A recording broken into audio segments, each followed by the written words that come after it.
دیدہ ادراک کو بینائی بھی تو اس کی تاثیر میں شدت بھی ہو، گہرائی بھی، اور اس میں وسعت بھی ہو، اس میں وسعت بھی ہو، رفعت بھی ہو، گہرائی بھی، اور شاعری کیا جو سخن ولولہ انگیز نہ ہو، ہاں مگر خوان تکلم میں نمک تیز نہ ہو، ہاں مگر خوان تکلم میں نمک تیز نہ ہو، تو بوئے گل زور خطابت سے بگلا نہ بنے، خال پیشانی داغ پیشانی کا خالے رخ زیبا نہ بنے، اور نالا آہنگ میں نالا رہے نغمہ نہ بنے، اور نغمہ شوریدگی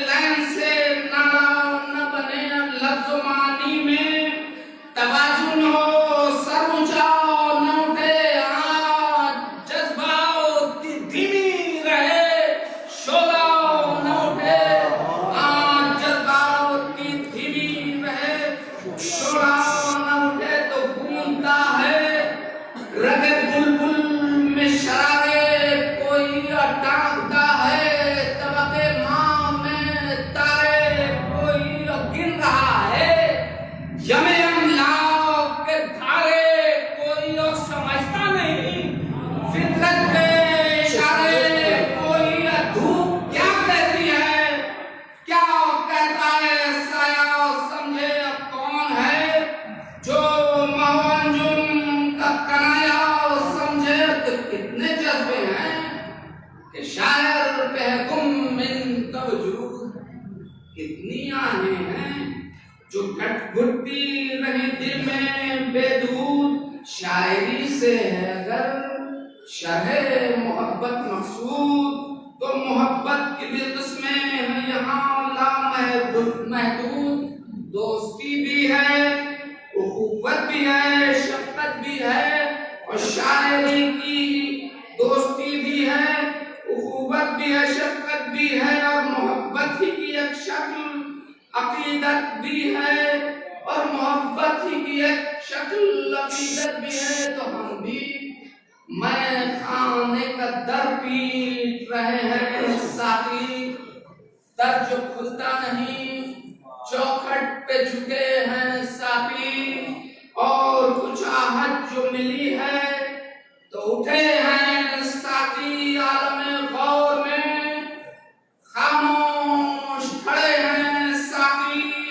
صبح ہونے کو ہیں پلکیں نہیں جھپکی شب سے، بن پیے جھوم رہا ہے تیرا مہکش کب سے، بن پیے جھوم رہا ہے تیرا مہکش کب سے، اور یہاں سے سلسلہ بات سماعت فرمائیں کہ دے وہ بادہ کہ جسے خالق دانا نے کیا، دے وہ بادہ کہ جسے خالق دانا نے پیا، وحشت و حشر نے چکبست نے رسوا نے پیا، میر و مومن نے پیا، آتش و سودا نے پیا، خم پہ منہ رکھ کے انیس سخنارا نے پیا، خم پہ منہ رکھ کے انیس سخنارا نے پیا، تو میری تقدیر سے جو رہ گئی باقی دے دے، اور انہی میں خاوروں کی جھوٹی میرے ساتھی دے دے، نعرہ اسلام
کبھی نوح کے طوفان میں بہا دے وہ بادا، جو کبھی نوح کے طوفان میں بہا، دشت سینا میں بہا، وادی کنعان میں بہا، دشت سینا میں بہا، وادی کنعان میں بہا، کشت موعود ابراہیم پہ فاران میں بہا، کشت موعود ابراہیم پہ فاران میں بہا، تا دم عصر شہادت کے گلستان میں بہا، حضور کے وقت جسے قین بجلا نے پیا، تیر کھا کھا کے رفیقان معلّٰ نے پیا، تو آ گیا ذکر شہیدان محبت ساقی، اب صبح کی ہے نہ ساغر کی ضرورت ساقی، اب صبح کی ہے نہ ساغر کی ضرورت ساقی، اب نگاہوں میں ہے وادی غربت ساقی، اب نگاہوں میں ہے وادی غربت ساقی، دیکھ ایک تشنا دہانوں کی جماعت ساقی، اور بھول کر خستگیوں تشنا دہانی اپنی آنکھوں سے لکھتی ہے، لبے نہر کہانی اپنی، اور چشم حیرت میں فلک نے، چشم حیرت سے فلک نے یہ تماشا دیکھا، ٹھاٹھ لیتا ہوا فولاد کا دریا دیکھا سامنے، اس کے 72 کو سفارا دیکھا، پھر بھی نیزوں کے نیستوں کو سرکتا دیکھا، پھر بھی نیزوں کے نیستوں کو سرکتا دیکھا، مورچے ٹوٹے اجڑتی ہوئی بستی دیکھی، اور داغ میں عصر گھٹا خون کی پرستی دیکھی، داغ میں عصر گھٹا خون کی پرستی دیکھی، اور رن میں پانی پیا دکھلا کے ستمگاروں نے، پوچھا ماتھے کا پسینہ ان جراروں نے، اور شرم ایمان وفا رکھ لی وفاداروں نے، اور پھینک دی تن سے سرا نوچ کے جراروں نے، اب سپریں پھیر دی روکی نہ حسامیں اپنی، توڑ دی حملے اول میں حسامیں اپنی، توڑ دی حملے اول میں حسامیں۔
ایک مرتبہ سورہ حمد اور 3 مرتبہ سورہ اخلاص پڑھ کر مرحوم کی روح کو سر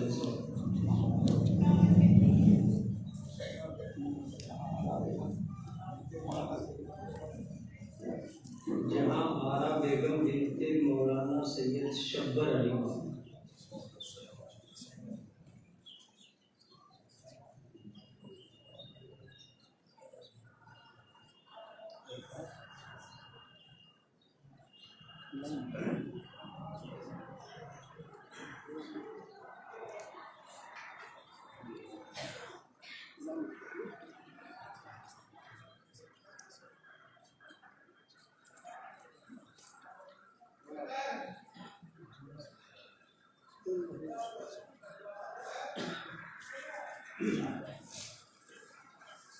ایک اعلان سماعت فرمانے کہ ماہ رجب کے پہلے شب جمعہ کا اجتماعی اعمال تمام مومنین کو اطلاع دی جاتی ہے کہ لیلۃ الرباعی یعنی رجب کی نوچندی جمعرات کو نماز مغرب کے درمیان ہونے والا عمل اس سال پہلی بار اجل صاحب کی مسجد واقع پچھم دروازہ گزری پٹنہ سٹی میں اجتماعی طور پر مولانا مراد رضا صاحب کے اہتمام کرایا جائے گا۔ روزے دار افراد پہلے سے رابطہ کر لیں تاکہ افطاری کا اہتمام کیا جا سکے۔ یہ رابطہ نمبر 20 میں موجود ہے۔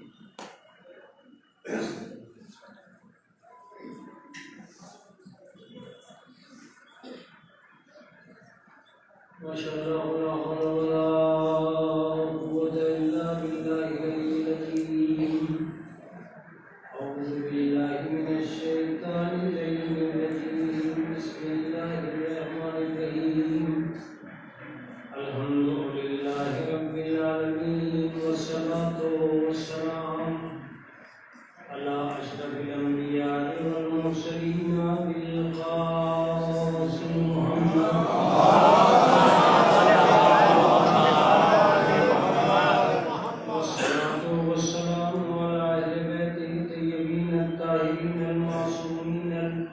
المظلومين المنتجبين المنتخبين، أما بعد فقد قال الله تعالى وتبارك في كتابه المحكم وخطابه المتقن وقوله أحسن، بسم الله الرحمن الرحيم، يا أيها الذين آمنوا إن زعمتم أنكم أولياء لله من دون الناس وتمنوا الموت إن كنتم صادقين۔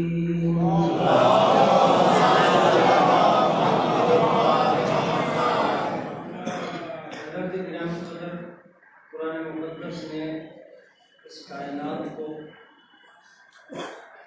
درس حیات دیتے ہوئے ایک عجیب و غریب آیت سے گزارا ہے، جس میں ارشاد ہوتا ہے کہ یہودیوں اگر تمہیں یہ گمان غالب ہو گیا ہے کہ تم ہی چاہتے ہو، اللہ کو چاہنے والے ہو، تو موت کی تمنا کرو اگرچہ سچے۔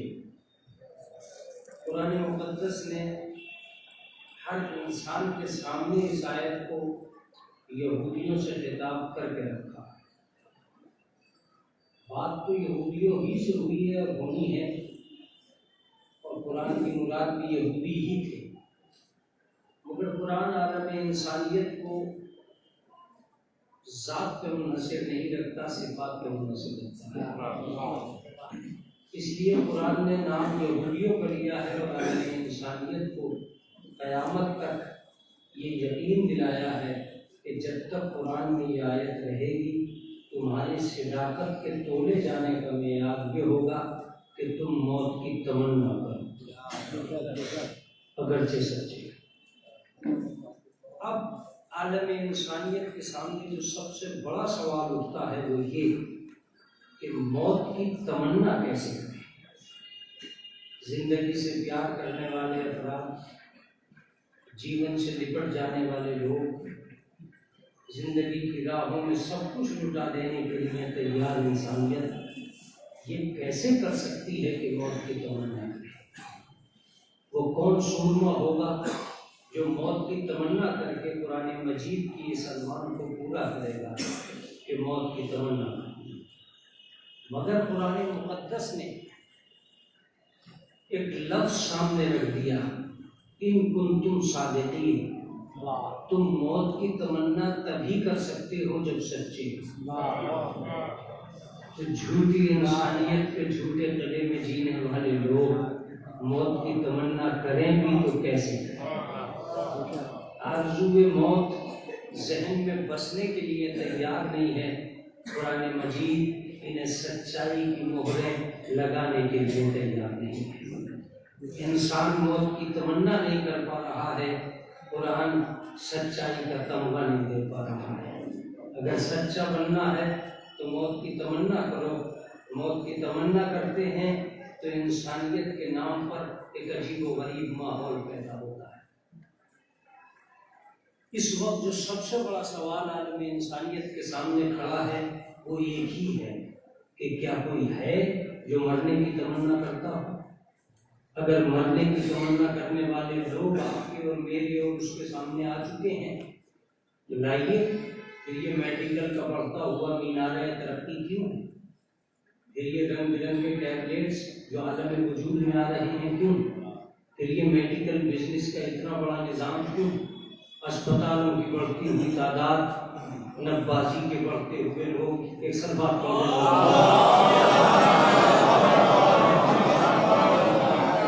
نبازی کی بڑھتی ہوئی طبیعت، روزانہ سائنس کی، میڈیکل سائنس کی ترقی اس بات کا ثبوت ہے کہ کوئی بھی کہیں بھی مرنے کی آرزو کہاں کرے گا؟ اگر مرنے کی آرزو دنیا کے اندر پیدا ہو چکی ہے تو اسپتالوں کی فرمائش سرکار کا دم کیوں نکال رہی؟ پھر سرکار کا دم نہیں نکلنا چاہیے اسپتالوں کی فرمائش کے ذریعے سے۔ اس کا مطلب یہ کہ کہیں نہ کہیں سوچنا پڑے گا کہ قرآن مجید کیوں زور دے رہا ہے کہ تم موت کی تمنا کرو۔ وجہ تو سامنے آنی چاہیے کہ کیوں زور دے رہا ہے موت کی تمنا کرو۔ اگر یہ بات سچ ہے میرے عزیزوں تو ایک لفظ اور بات تمام۔ قرآن مجید کا اصلی تعلق دو چیزوں سے ہے، کچھ تعلق پڑھنے سے ہے، کچھ تعلق سمجھنے سے ہے۔ سوال یہ ہے کہ صرف پڑھنے پہ اکتفا ہو رہی ہے یا سمجھنے پہ اکتفا ہو رہی ہے؟ قرآن کو قربان جائیں گے، فتمنوا الموت ان کنتم صادقین، تم موت کی تمنا کرو اگرچہ سچے ہو۔ قرآن نے تمنا کرنے کے لیے کہا، مرنے کے لیے نہیں کہا۔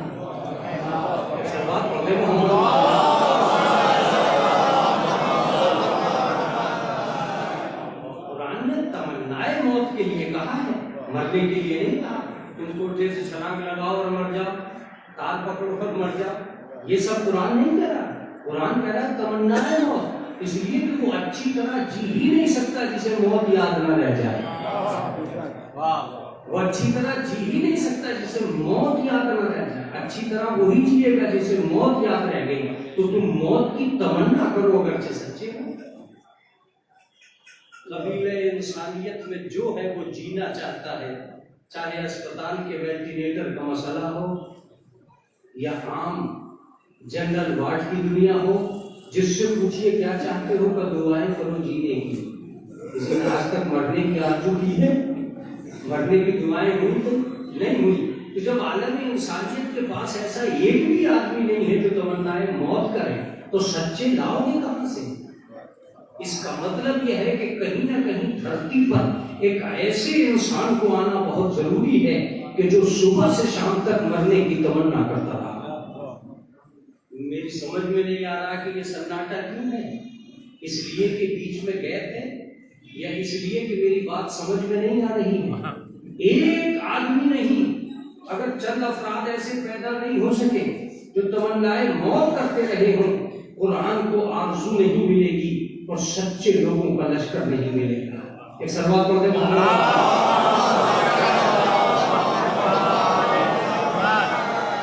اس وقت تک قرآن مجید کو تمنا پوری نہیں ہو سکتی جب تک وہ لوگ نہ مل جائیں جو صبح سے شام تک رضائے حق کی خاطر ہی سے ہی مرنے کی آرزو کرتے رہے۔ کہاں سے ڈھونڈیں گے انسانیت وہ لوگ جو تمنائے موت کریں، مرنے کی آرزو کریں؟ اسپتالوں کی بھیڑ تو تمنائے موت نہیں کر رہی، کہاں سے لاؤ گے؟ جب نہ ملے تب ایک لشکر اترتا ہے جس کا نام ہی یہ ہے نحن نسیر المنایا، ہم موت کے مسافر ہیں۔ میری بات اس لیے نہیں پہنچی کہ میں کھول کے بیان نہیں کر سکا۔ دنیا میں صرف ایک لشکر آیا تھا، کربلا کا لشکر۔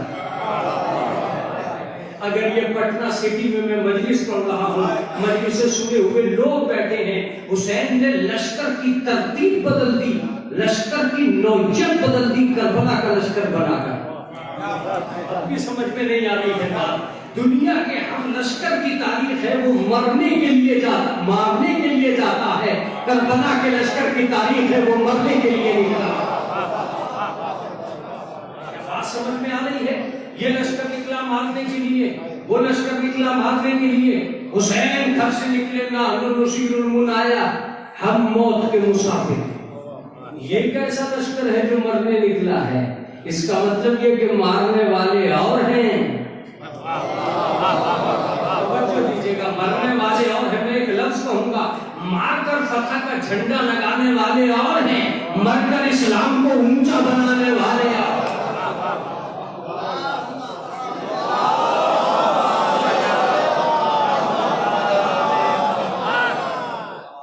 توجہ سے سنیے گا تب جا کے پتہ چلے گا. تو صبح سے شام تک ایک لشکر ایسا ملا جس کے زہیر نے کہا پہلے میں مروں گا, حبیب نے کہا پہلے میں مروں گا, سعید نے کہا پہلے میں مروں گا.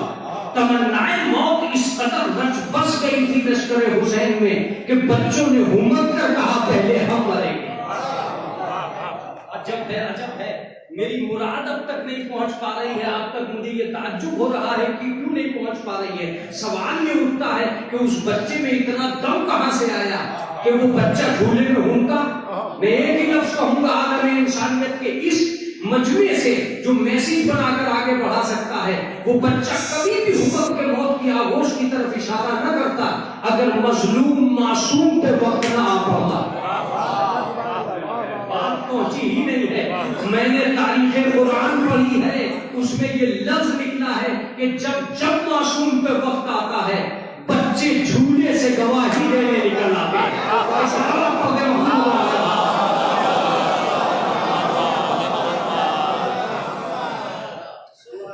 یہ کون سا لشکر ہے جو صبح سے شام تک مرنے کی آرزو کر رہا ہے, مرنے کی تمنا کر رہا ہے.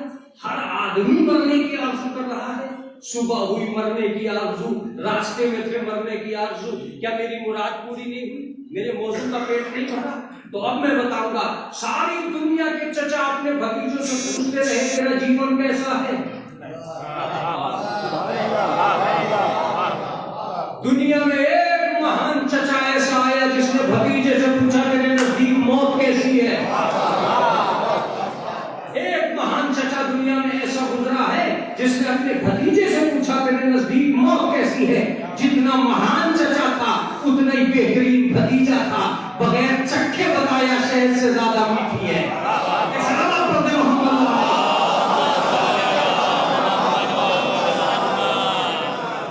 اب بتائیے کہ ہم یہ تعریف نہ کریں کہ دنیا کے اندر ایک لشکر ایسا آیا جس نے تمنائے موت کے پرت کھول دیے. تمنائے موت کے پرت کھول دیے. قرآن مجید کی آیتوں میں بسا ہوا مفہوم دنیا میں اجاگر ہونے لگا حسین کے مقتل میں آتے ہی. حسین کا مقتل میں آنا تھا کہ عالم انسانیت کے پروانے ٹوٹ کے پڑنے لگے کہ اب جی کے کیا کریں گے. توجہ دیجیے گا, اب جی کے کیا کریں گے. سوال یہ اٹھتا تھا کہ ہر آدمی کو جینے کی تمنا ہوتی ہے, یہ مر کے کیا کریں گے. مگر ان مرنے والوں نے بتایا کہ اگر حسین مقتل میں کھڑا ہو تو جیے کون. بہت مشکل ہوتا ہے ممبر سے یہ دعویٰ کر دینا. اس کا مطلب یہ کہ جس حسین کربلا والوں نے بتایا, جس حسین کے ساتھ مرنے کا اتنا مزہ ہے اس کے ساتھ جینے میں کتنا مزہ ہے. جس حسین کے ساتھ مرنے کی یہ دنیا ہے اس کے ساتھ جینے میں کتنا مزہ آئے گا. اس کا مطلب یہ کہ مقتل جو سجا ہوا تھا. یہ اور بات ہے کہ قرآن نے ایک لفظ اور کہا. وہ کیا تھا؟ قرآن نے ایک لفظ یہ کہا کہ تم تمنائے موت کرو اگرچہ سچے ہو. دیکھیے تھوڑا تھوڑا آگے بڑھیے. ہو سکتا ہے کہ ڈسٹینسنگ کا قانون جاری ہو رہا ہو, مگر یہ خانہ امام میں دکھائی دیتا ہے.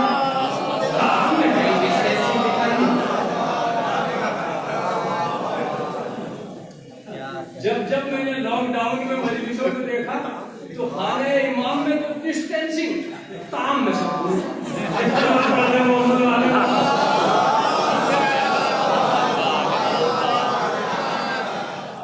یہاں تو وائرس کے منہ میں جانے کا امکان بھی نہیں. ایک سلوار پڑھنے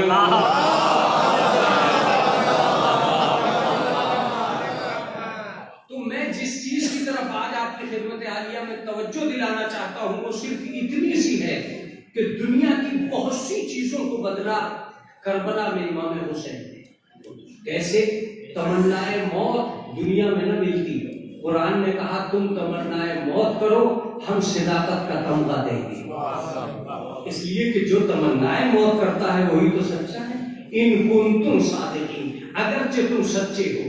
اس کا مطلب یہ کہ قرآن مجید کے نظریے میں ان کی موت کا تمنا کرنا یہ امامت کا فیض تھا، صداقت کا اعلان کرنا یہ قرآن کا طریقہ تھا۔ انہوں نے تمنائے موت کرتے ہی بتا دیا کہ سچا کربلا میں کون ہے۔ عجب جملہ تھا، سچا کربلا میں کون ہے۔ اب رہ گئی یہ بات کہ لشکر کیا ہے۔ میں نے آپ سے کہا کہ یہ لشکر عجیب تھا، دنیا کا ہر لشکر مارنے کے لیے نکلا، یہ لشکر مرنے کے لیے نکلا۔ اب لفظ سنیے گا، امام حسین شاید کربلا بھی نہ آتے اگر مقصد نقابوں کو ہٹانا نہ ہوتا۔ آپ بولیے میرے موضوع قبول ہو جائے، میری تمنا پوری ہو جائے گی، میری تمنا پوری ہو جائے گی۔ اگر نقابوں کو ہٹانا مقصود نہیں ہوتا، میں یقین سے کہتا ہوں دین بچانے کے لیے حسین کو کربلا آنے کی ضرورت نہیں ہے، جہاں رہتے وہی دین بچا دیتے۔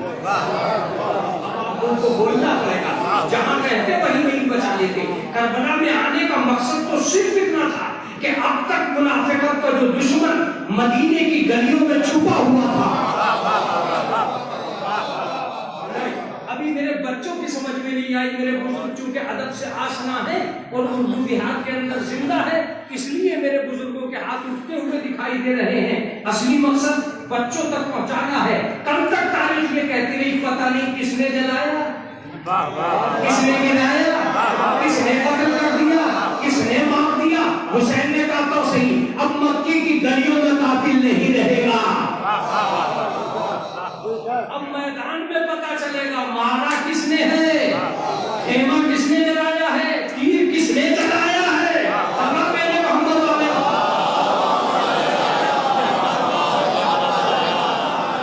لیکن یہاں چونکہ مراسی کی دنیا زندہ ہے اور مرثیہ آج بھی بطور تبرک ہی صحیح لیکن پڑھا جاتا ہے۔ اب جملہ سنیے، نقاب میں کوئی نہ رہے، یہ مقصد تھا حسین کا کربلا میں۔ نقاب میں کوئی نہ رہے، یہ مقصد تھا حسین کا کربلا میں۔ ایک آدمی نقاب ڈال کے آیا تھا جس نے حسین کے گلے پر خنجر رکھا۔ امام حسین نے کہا ذرا نقاب تو ہٹا، نہیں جملہ پہچانا، ذرا نقاب تو ہٹا۔ حسین کیوں نقاب ہٹوا رہے ہو؟ کہا میں تو پہچانتا ہوں یہ کون ہے، تاریخ بھی تو پہچان لے یہ کون ہے۔ اس کا مطلب یہ ہے کہ مدینے کے چھپے ہوئے منافق کو اب کہو خیمے میں آگ کس نے لگائی، اب کہو تیر کس نے چلایا، اب کہو کس نے کس کو مارا۔ میں ایک لفظ کہوں گا، یزید کے حمایتیوں کی فہرست نہیں ہے مگر حسین کے بچوں کے قاتلوں کی فہرست ہے۔ بہت مشکل ہوتا ہے اس جملے کو سننا، قاتلوں کی فہرست ہے۔ یزید اور حسین میں فرق یہی ہے کہ یزید کا بڑا لشکر تھا، گنا نہ جا سکا، حسین کا چھوٹا لشکر تھا، بھلایا نہ جا سکا۔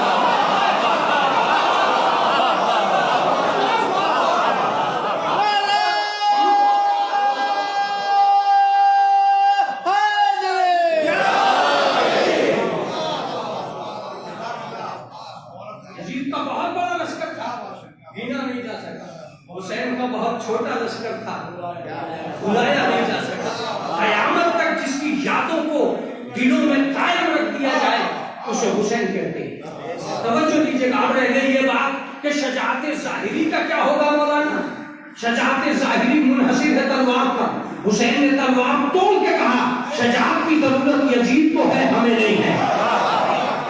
اب تک بات پہنچی نہیں رہی ہے، تلوار کو ہی توڑتا ہے جو شجاعت سے آگے نکل آئے۔ کیا جملہ کہہ رہا ہوں، جو شجاعت سے آگے نکل آئے۔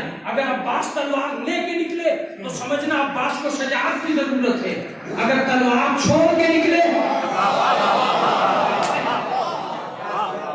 اگر تلوار چھوڑ کے نکلے تو اس کا مطلب یہ کہ عباس کو شجاعت کی ضرورت نہیں ہے۔ شجاعت سے آگے نکل آئے تھے کربلا والے۔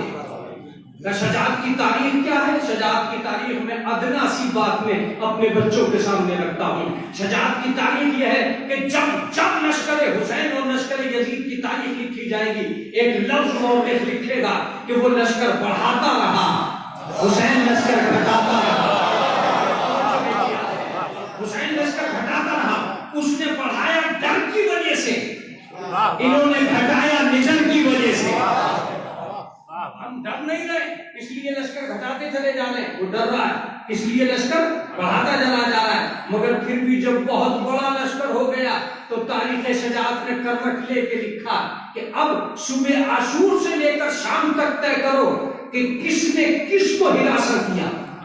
توجہ دیجیے گا، میں ایک لفظ کہہ رہا ہوں، تاریخ کا وہ موڑ جہاں نقابیں الٹ جاتی ہیں، سنیے گا اور غور سے سنیے گا، کثیر تعداد کے باوجود یزید طے نہیں کر سکا کہ کربلا کب ختم ہوگی۔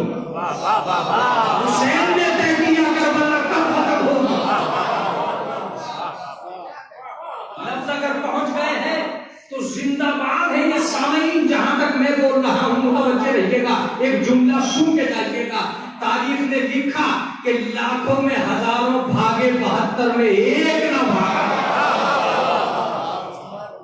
مطلب اگر لشکر ہوتا ہے تو بھاگتا ضرور ہے، اگر لشکر ہوتا ہے تو فرار کی تاریخ بھی ہوتی ہے، اگر کرار کی حقیقت ہوتی ہے تو فرار کے بھی جملے ہوتے ہیں، کوئی تو بھاگتا۔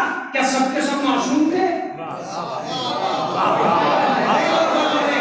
ہاں میں یہ کہہ رہا ہوں اب تک ایسا لشکر اترا ہی نہیں، اس لیے کہ اب تک جتنے لشکر اترے تھے ان میں منافق بھی تھے، مومن بھی تھے۔ کربلا کا لشکر تھا، منافق ایک بھی نہ تھا۔ نہیں، یہ شیعوں کا مجمع ہے، قمر سلطان وہ جملہ کہو جو شیعوں کا ہوتا ہے۔ متوجہ رہیے گا، مومنوں کا لشکر ہونا اور ہے، ولیوں کا لشکر ہونا اور ہے۔ ساری دنیا اہل بیت کو ولی مانتی ہے، اہل بیت ان پر سلام کرتے ہیں، السلام علیکم یا اولیاء اللہ، اے اللہ کے ولیوں تم پہ میرا سلام۔ کربلا کا لشکر ولیوں کا لشکر نہیں تھا۔ تو جو موت کی تمنا نہ کر سکے وہ اور ہے، جو تمنا موت کر کے جینے لگے وہ اور ہے۔ ایک صلوات پڑھ دیں محمد۔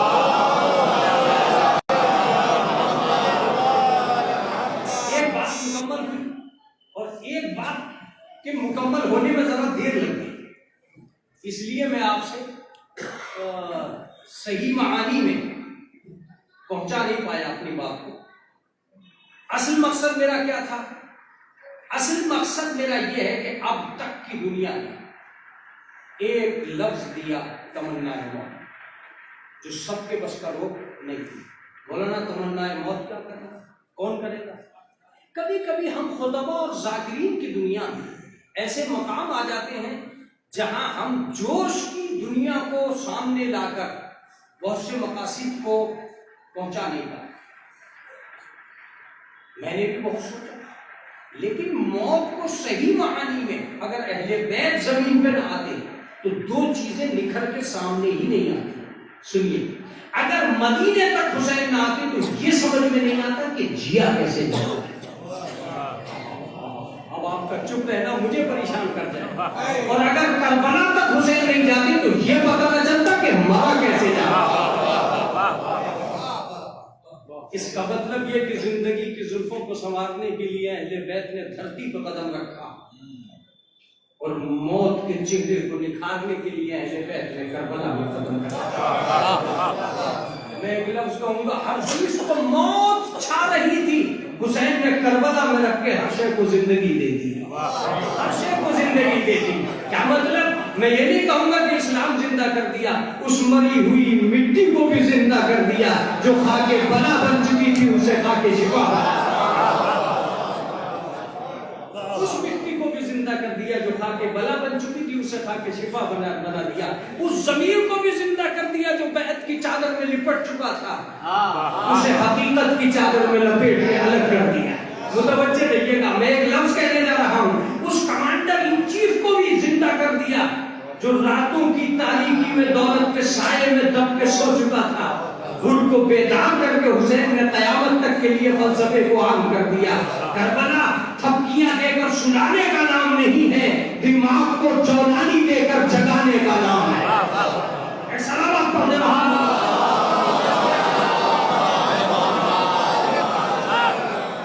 سوئی ہوئی انسانیت کے سمجھ میں کربلا نہیں ہے، جاگے ہوئے لوگوں کی سمجھ میں آئے گی، دن کے اجالے میں آنکھیں ملنے والوں کی سمجھ میں کربلا نہیں آئے گی، رات کی تاریکی میں آنکھوں کو کھول کر چلنے والوں کی سمجھ میں کربلا آئے گی۔ کربلا باطل سے دب کر سودا کرنے والوں کی سمجھ میں نہیں آئے گی، حق کی طرف جانے والوں کی سمجھ میں آئے گی۔ کربلا دولت کے سائے میں رہ کر بے دینی کے چکر میں آنے والوں کی سمجھ میں نہیں آئے گی، دولت اور منصب کو ٹھکرا کر حسین کی طرف جانے میں کربلا سمجھ میں آئے گا۔ میں یہ حقیقتاً آپ کی خدمت عالیہ میں عرض کر سکتا ہوں کہ دنیا انسانیت کو موت کے منظر سمجھانے کے لیے اہل بیت نے زمین پر قدم رکھا، اور ایسا قدم جہاں ہر قدم پر انسان کی سمجھ میں آیا کہ موت ہے۔ متوجہ رہیے، کون ہے جو اس حدیث کو فراموش کر دے گا؟ من مات علی حب آل محمد مات شہید، جو محبت آل محمد میں مر جائے وہ شہید ہے۔ میں کبھی کبھی اپنے سننے والوں کو کہتا ہوں کہ رو میں سنی گئی حدیثیں یا رو میں سنی گئی آیتیں یقیناً یاد ہو جاتی ہیں، لیکن کبھی تجزیہ کر کے دیکھیے تو بہت کچھ مرادیں چھوڑ جاتی ہیں۔ بسم اللہ الرحمن الرحیم شروع کرتا ہوں اللہ کے نام سے جو رحمان الرحیم ہے، سب نے سنا ہے، لیکن کبھی سوچا بھی ہے کہ اس میں اسم کیا ہے، اللہ کیا ہے، رحمان کیا ہے، رحیم کیا ہے؟ متوجہ ہے؟ من مات علی حب آل محمد مات شہید، جو محبت آل محمد پر مر جائے وہ شہید۔ ارے کبھی سوچا ہے من کیا ہے، موت کیا ہے، حب آل محمد کیا ہے، شہادت کیا ہے؟ بہت متوجہ ہے، اتنی چیزوں کا مجموعہ ہے جسے آپ رو میں پڑھتے ہیں۔ پہلے من جو حرف ہے، ماتا جو لفظ ہے، اللہ حب آل محمد، حب آل محمد جو ایک موضوع مسلسل ہے، شہیدہ شہادت جو ایک مستقل موضوع ہے۔ تو اس کا مطلب یہ کہ یہ بے معنی تو نہیں ہے، کوئی رشتہ شہادت کا محبت سے ہے، کوئی شہادت کا رشتہ محبت آل محمد سے ہے، اور محبت آل محمد کا کوئی رشتہ موت سے ہے۔ موت کا کوئی رشتہ اس من سے بھی ہے جو ابھی من تک نہیں پہنچا ہے۔ ایک سلوات پڑھ دے محمد۔ چلیے اب یہ آخری ہوگا، اگر میری مراد پہنچی تو تھوڑی دیر پڑھوں گا، اور اگر نہیں پہنچی تو ظاہر سی بات ہے میں بھی بہت دیر سے چل رہا ہوں، آپ بھی بہت دور سے آ رہے ہیں۔ سلوات پڑھ دے محمد۔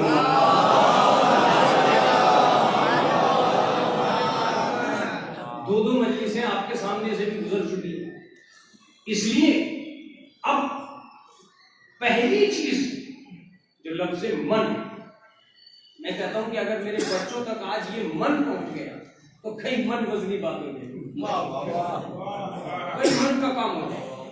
بولا نا من کیا ہے؟ جب میں نے عربی طالب علم سے پوچھا کہ من کیا ہے، حضور سے پوچھا کہ من کیا ہے، انہوں نے بتایا کہ اکثر و بیشتر من عربی میں صاحبان عقل کے لیے استعمال ہوتا ہے۔ تو میں نے کہا حضور اس من کے ترجمے کو اجاگر کیوں نہیں کیا گیا؟ من کا جب ترجمہ صاحب عقل ہے تو اب ترجمہ یوں کیجئے کہ جو صاحب عقل مرے، لیکن بیدار تو ہونا چاہیے، جو صاحب عقل مرے، اس کا مطلب موت تو بے وقوفوں کی بھی ہوگی، مگر بے وقوفوں کی موت اور ہے، حدیث میں من آیا ہے شروع میں، شہیدہ آیا ہے لاسٹ میں۔ رسول اللہ کہنا یہ چاہتے ہیں کہ صاحب عقل کی موت کا نتیجہ شہادت ہے، بے وقوفوں کی موت کا نتیجہ شہادت نہیں۔ اب یہ تلاش کرنا کہ بے وقوف کون ہے، تو دیکھو کہ قمر سلطان تو عربی طالب علم ہے، لہذا عربی کی بات کر کے آگے بڑھے گا۔ جہاں جہاں من آیا بڑا مزہ آئے گا اگر آپ نے ترجمہ عقل مندی کا کیا۔ من ذا الذی یقرض اللہ قرضا حسنا، کون عقل مند ہے جو اللہ کو قرض حسنا دے؟ من ذا الذی یشفع عنده الا باذنہ، کون عقل مند ہے جو اللہ کے نزدیک شفاعت کرے گا؟ من کنت مولا ہو وعدا علی مولا، جس عقل مند کا میں مولا ہوں اس عقل مند کا علی مولا۔ توجہ دیجیے گا، تو جہاں جہاں من آیا ہے عقل مندی یہ ہے کہ اسے من میں رکھ کے ترجمہ کرو، اجاگر کرو، جس عقل مند کا میں مولا ہوں۔ آج پتا چلا نہ بے وقوفوں کے نبی مولا ہے، نہ بے وقوفوں کے علی مولا۔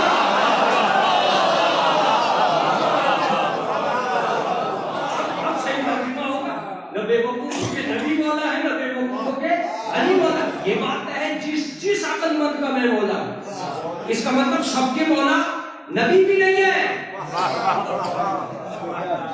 تو سب کے مولا علی کہاں سے ہوگے؟ سب کے مولا علی کہاں سے ہو جائے؟ جب سب کے مولا نبی نہیں ہے سب کے مولا علی کہاں سے ہو جائے؟ ہاں اتنا ضرور ہے کہ بے وقوفوں کے مولا علی نہیں ہے۔ اب وہ طبقہ بھی غلط ہے جو یہ کہہ رہا ہے کہ میں پاگل ہو گیا علی کی محبت میں، وہ بھی غلط نہیں، وہ بھی غلط ہے۔ وہ بذات خود ہیں، بذریعہ خود ہیں۔ روایتوں کی دنیا میں دو چیزیں چل رہی ہیں نا، ایک طبیعت کا زور ہے، ایک شریعت کا زور ہے۔ کچھ طبیعت کی پیداوار ہے، کچھ شریعت کی پیداوار ہے۔ طبیعت کی پیداوار کو ملن کہتے ہیں، شریعت کی پیداوار کو مولائی کہتے ہیں۔ کہ سلوات پڑھتے محمد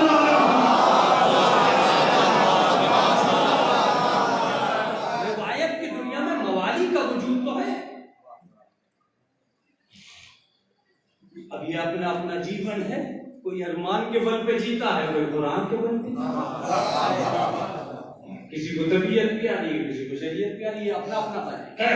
اس نے کہا کہ نہیں میں تو پاگل ہو گیا علی کی محبت میں۔ ارے بے وقوف انسان، علی کی محبت ایسی نہیں ہے جو انسان کو باولا بنا دے، پاگل بنا دے، دیوانہ بنا دے۔ معاف کیجیے گا، دیکھیے یہ اگر ادیب مجمع نہ ہوتا تو میرے منہ میں بھی یہ لفظ نہیں آتا۔ گو کہ ممبر کا شان ہے، مگر ممبر میں بھی ایسا نہیں ہے کہ اس کو بیان نہیں کیا جا سکتا۔ آگاہ کو دہری نے بیان کیا ہے، ممبر میں بڑے اچھے انداز سے بیان کیا۔ توجہ دیجیے گا، یہ کوئی لیلا کی محبت نہیں ہے جو انسان کو مجنون بنا دے، مولا کی محبت ہے۔ علی کی محبت دیوانہ نہیں بناتی، دانا بناتی ہے۔ آپ کیسی پاگل بنا دیں ممبر میں بیٹھ کے مولانا؟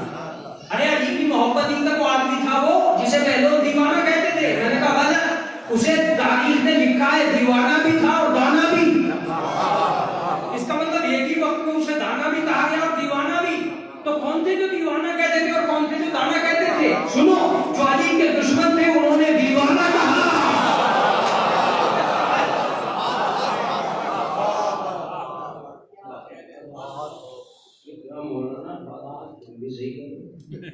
اس کا مطلب یہ کہ علی کی محبت دانا بناتی ہے۔ میں نے کہا بالکل باولا بنا رہے ہیں وہ لوگ، یہ کہہ رہے ہیں کہ ہم تو علی کی محبت میں پاگل ہوئے جا رہے ہیں، مجنون۔ یہ لفظ غلط مجھے۔ علی کی محبت انسان کو دیوانہ نہیں بناتی، دانا بناتی، دانائی کی طرف لے کے آتی ہے۔ علی کی محبت دیوانگی کی طرف نہیں لے کے جاتی، جنون کی طرف نہیں لے کے جاتی۔ اب ایک بڑی عجیب و غریب بحث یہاں سے یہ شروع ہوتی ہے کہ مولانا پہلے تو آپ اتنا ہی بتا دیجیے کہ یہ جو کہا جا رہا ہے صاحب عقل مندوں کے مولا، عقل کیا ہے؟ یہ وہ بازار لگ جائے گا پھر کہ وہ سلجھانے دشمن ہوگا۔ اگر عقل مندی کی دنیا کو آپ دیکھنا چاہتے ہیں تو میری قوم سے زیادہ کون اس کا اظہار کرے؟ ہاں میں نے یہ ضرور دیکھا ہے کہ لوگ بے وقوفیاں بانٹتے ہیں، عقل مندی تو کوئی بھی نہیں بانٹتا۔ جہاں ذرا سی سے لڑائی ہوگی، ارے یہ تو پاگل ہے، ان کا کیا منہ لگ رہا ہے، کبھی یہ نہیں کہا یہ بہت عقل مند ہے۔ دو چیزیں بہت زیادہ بانٹی گئی، ایک تو فرقوں کی دنیا میں کفر بہت بانٹا گیا اور ایک فساد کی دنیا میں بے وقوفی بہت بانٹی گئی۔ توجہ دیجیے، بازار لگ گیا، بے وقوف نہیں، بے وقوف گھرانہ ہے، بے وقوف لوگ ہیں، بے وقوف قوم ہے۔ اتنا بے وقوف کہا گیا ہے ایک دوسرے کو کہ تیسرا آدمی سوچ ہی نہیں پا رہا ان میں عقل مند کون ہے۔ ایک بازار لگا دیا بے وقوفی کا، جہاں ذرا سا اختلاف ہو گیا، بے وقوف ہے اس کے منہ کیوں لگ رہے ہیں؟ اچھا، اس کو بے وقوف آپ اس لیے کہہ رہے ہیں کہ آپ کو عقل مند سمجھا جائے؟ معاف کیجیے گا، جو دوسروں کو بے وقوف سمجھتا ہے وہ کتنا عقل مند ہے، کتنا عقل مند ہے، تو وہ بہت سمجھ میں آ جائے گا۔ تو اس کا مطلب یہ کہ عقل مندی کی دنیا، میں نے کہا دیکھیے میں یہ کہہ سکتا ہوں کہ عقل مندی کی دنیا آپ کے پاس اس وقت تک سمجھ میں نہیں آ سکتی جب تک آپ اپنے سے باہر والے لوگوں سے نہ پوچھیں کہ عقل مندی کیا ہے، وہ کون؟ تو میں نے کہا انگریزوں سے پوچھ مت بیٹھے، اس لیے کہ یہ عقل مندی کے معنی آج تک خود نہیں پہچانے. اگر خود پہچان گئے ہوتے تو اپنے آپ کو ننگا کر کے نہ دکھلاتے. ہر چیز میں ننگا کر دینا یہ کوئی عقل مندی ہے؟ یہ کون سی عقل مندی ہے؟ تو کوئی ایسا ہو جو عقل مندی کی صحیح تعریف کرے. مجلس بھی تمام ہو سکتی ہے اس جگہ پر. میں جب اس موضوع کی طرف پڑھا تب مجھے ایک آدمی ملا جو چھٹے امام سے یہ سوال کر رہا تھا. بہت توجہ سے یہ سوال کر رہا تھا ومن عقل، مولا عقل کسے کہتے ہیں؟ اب ظاہر سی بات ہے اگر معصوم جواب دے تو بات الگ ہے. دیکھیے عوام میں اور امام میں کوئی فرق تو ہے، ہمارے ذہن میں اور ان کے ذہن میں کوئی فرق تو ہے. چلو ان کی ذات ہماری ذات سے آگے ہے اور ان کی بات ہماری بات سے آگے ہے. کلام الامام امام الکلام، امام کا کلام کلاموں کا امام ہوتا ہے. اب اس نے پوچھا ومن عقل، مولا عقل کسے کہتے ہیں؟ جواب آیا العقل ما عبد به الرحمن واغتصب به الجنان. عقل اسے کہتے ہیں جس سے رحمان کی عبادت ہو سکے. لیکن ایک طالب علم کی محنت رائے گا نہ چلی جائے واغتصب به الجنان اور اس کے ذریعے سے جنتیں خریدی جا سکیں. اب آپ سوچئے گا عقل مندی کوئی کس چیز کو خریدنے کو سمجھ رہا ہے؟ کچھ لوگ سمجھے پلاٹ خریدنے کا نام کرتے، کچھ لوگ سمجھے ضمیر خریدنے کا نام کرنا، کچھ لوگ سمجھے تاریخ خریدنے کا نام کرنا، قلم خریدنے کا نام. مولا نے فیصلہ کر دیا اغتصب به الجنان، جنتیں خریدنے کا نام عقل مندی. ابھی تک آپ کی سبحان اللہ اور میرا بیان دونوں ساتھ ساتھ چل رہے ہیں اور ساتھ ساتھ چلنے بھی چاہیے. لیکن میں اپنے بچوں کے لیے مفید بنا سکوں اپنی اس بحث کو، اس لیے میں اس بحث میں جا کے داخل ہوا ہوں. ذرا توجہ سے سنیں گے تب جا کے بات بہت آسان ہو جائے گی. العقل ما عبد به الرحمن، پوچھنے والے نے سوال کیا وما فی الماضی، اگر ایسا تھا تو پھر معاویہ میں کیا تھا؟ اس کے پاس لشکر بھی تھا، دولت بھی تھی، حکومت بھی تھی، سلطنت بھی تھی. فرمایا تلک النکرہ، مولا فرماتے ہیں کہ وہ چالاکی تھی. بڑی محنت ہے، بڑی محنت ہے، رائے گانا چلی ہے. اس کا مطلب یہ کہ مولا نے قیامت تک کے لیے ایک فلسفہ سامنے رکھ دیا کہ زندگی کے آداب دو ہی ہوں گے. کچھ لوگ چالاک بن کر جی رہے ہوں گے، کچھ لوگ عقل مند بن کے جی رہے ہوں گے. قمر سلطان خطابت کا دباؤ بناؤ تاکہ تمہاری یہ بات سمجھ میں آئے. تمہیں طے کرنا ہوگا کہ چالاک کون ہے، عقل مند کون ہے. ہر جگہ دیکھنا ہوگا چالاکی کون کر رہا ہے، عقل مندی کون کر رہا ہے. ہر جگہ سوچنا ہوگا چالاکی کون ہے. کسان چالاک ہے کہ سرکار؟ سلام علیہ محمد علیہ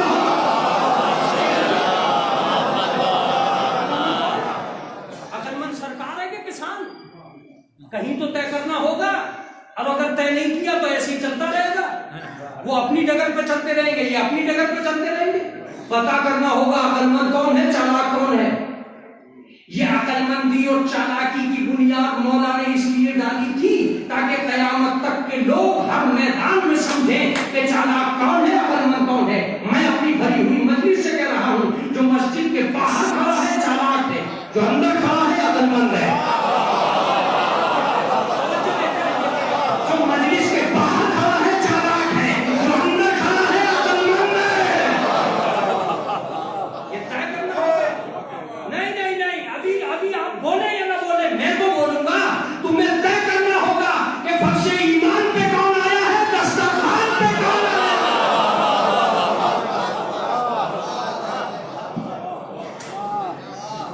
یہ چالاکیاں سمجھ میں نہیں آئی. کون پہلے آیا کون بعد میں آیا، یہ چالاکیاں سمجھ میں نہیں آ رہی. کون کم وقت میں آیا کون زیادہ وقت میں آیا. سنو، چالاک صبح کو اخبار پڑھتا ہے، عقل مند صبح کو قرآن پڑھتا ہے. اللہ کو نظر نہیں آ رہا ہے کہ کون کیا کر رہا ہے. شاید میں اپنی باتوں کو طے نہ کر پاتا لیکن مجھے طے کرنا پڑے گا، اس لیے کہ میں دو چیزوں کو پہنچانے کی قسم کھا چکا ہوں. چالاکی کسے کہتے ہیں، عقل مندی کسے کہتے ہیں. سنو، چالاک اپنے جیون کو گزارنے کے لیے چھینتا ہے، عقل مند اپنے جیون کو گزارنے کے لیے چھوڑتا ہے۔ شاید میری بات ابھی تک پوری نہیں ہوئی۔ وہ چالاک تھا جس نے تخت حکومت پر قبضہ کر لیا، وہ عقل مند تھا جس نے ردا ڈال کر گھر میں پردہ کر لیا۔ صلوات پڑھتے محمد۔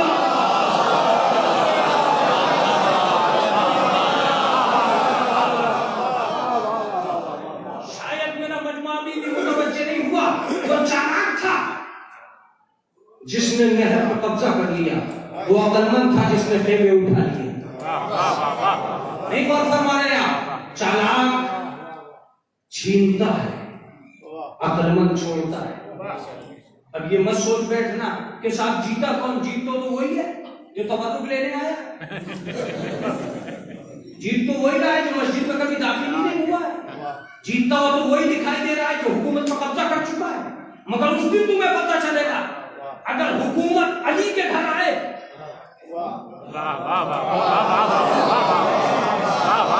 اور علی حکومت، اب سنیے جملہ، اگر علی اپنی ضرورتوں سے جھوج کر حکومت سے مدد مانگنے جائے تو سمجھنا چالاکی جیت گئی، اور اگر حکومت علی سے مدد مانگنے آئے،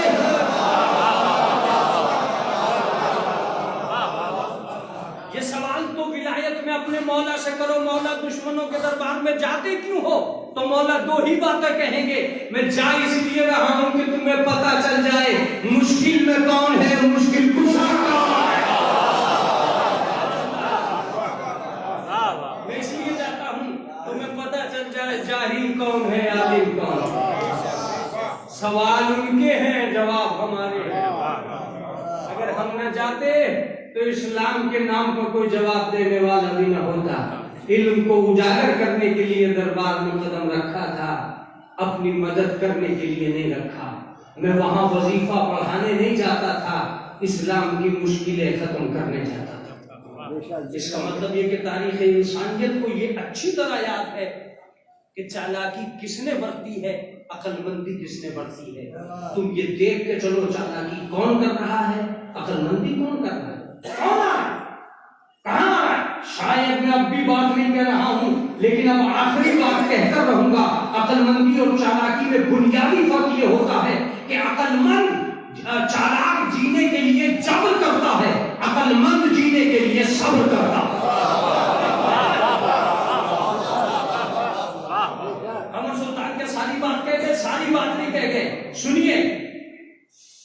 چالاکی کا وارث یزید آیا کربلا میں، عقل مندی کا وارث حسین آیا کربلا میں۔ اس نے جبر کر کے دکھلایا، اس نے صبر کر کے دکھلایا۔ اس لیے کہ چالاکی اپنی دنیا میں ہے، عقل مندی اپنی دنیا میں۔ توجہ دیجیے گا، بہت توجہ دیجیے گا، یہ بھری ہوئی مجلس ہے۔ سوچنا ہوگا کہ چالاکی کا بل جلا رہا ہے یا عقل مندی کا بل جلا رہا ہے۔ عقل مندی کا بل انسان کو اللہ کی طرف لے کے جاتا۔ سنو، جو خود کے لیے جیتے ہیں وہ چالاک ہیں، جو خدا کے لیے جیتے ہیں۔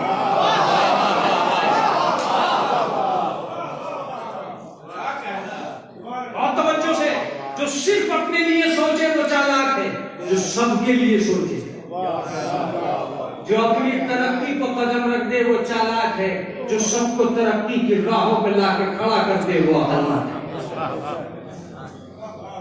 متوجہ رہیے گا، جو چالاکیاں بانٹے وہ عوام میں سے ہوتے ہیں، جو عقل مندیاں بانٹے وہ امام میں سے ہوتے ہیں۔ بڑا فرق ہے اپنے جیون میں اور سب کے جیون میں۔ میں کب تک یہ راگ الاپتا رہوں گا کہ چالاکی کیا ہے اور عقل مندی کیا ہے؟ اس لیے کہہ رہا ہوں کہ عقل مندی جبین کو زمین سے ملانے کا نام نہیں ہے، زمین پر رکھ کے انکساری کو آسمان پہ پہنچانے کا نام ہے۔ انکساری کو آسمان پہ رکھ کے پہنچانے کا نام ہے۔ نماز کسی عبادت کو نہیں کہتے، نماز جھکتے رہنے کی عادت کو کہتے ہیں۔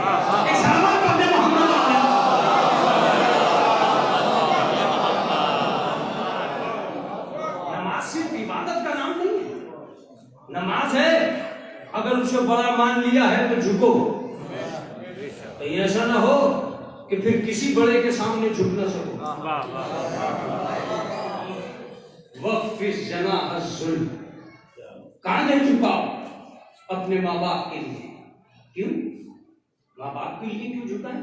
تیرے لیے تو رکوع کر لیں گے، ماں باپ کے لیے کاندھے کیوں جھکائیں؟ کیا ہندوؤں سے بھی مرے گرے ہو؟ وہ تو چرن چھوتے ہیں.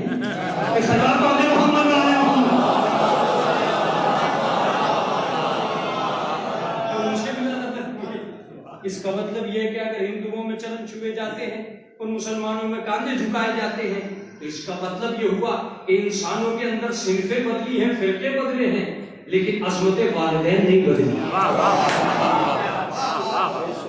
عظمت والدین نے کروٹ نہیں لی ہے. وہ ہر بیٹے کے لیے ویسے کھڑی ہے جیسے وہاں کھڑی ہے.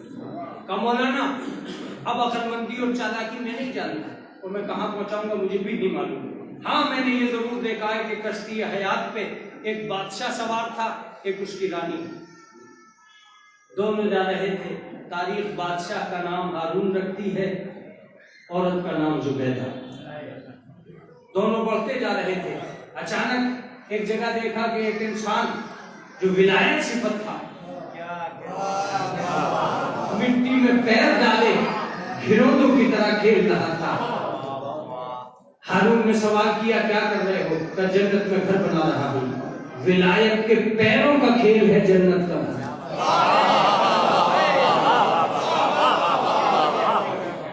پیروں سے بنا رہا تھا.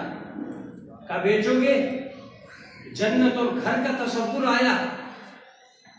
ہارون نے پوچھ لیا کیا بنا رہے ہو؟ کہ جنت میں گھر بنا رہا ہوں. آگے بڑھنے کی نیت کی.